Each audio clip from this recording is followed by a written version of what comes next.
गोविंद पहलवान गोरखपुर कुश्ती का समय 8 मिनट कुश्ती अखाड़े के बीच में।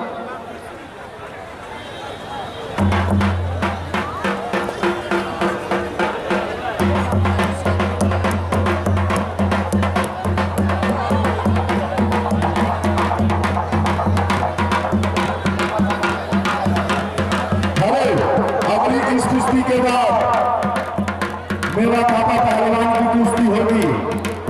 आप लोग अपनी तैयारी करा लीजिए। हम कमेटी से चाहेंगे हमारे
शरीर नीले जागिया में ये है मुकेश पहलवान हरियाणा। कुश्ती का टाइम 10 मिनट कुश्ती अखाड़े के बीच में।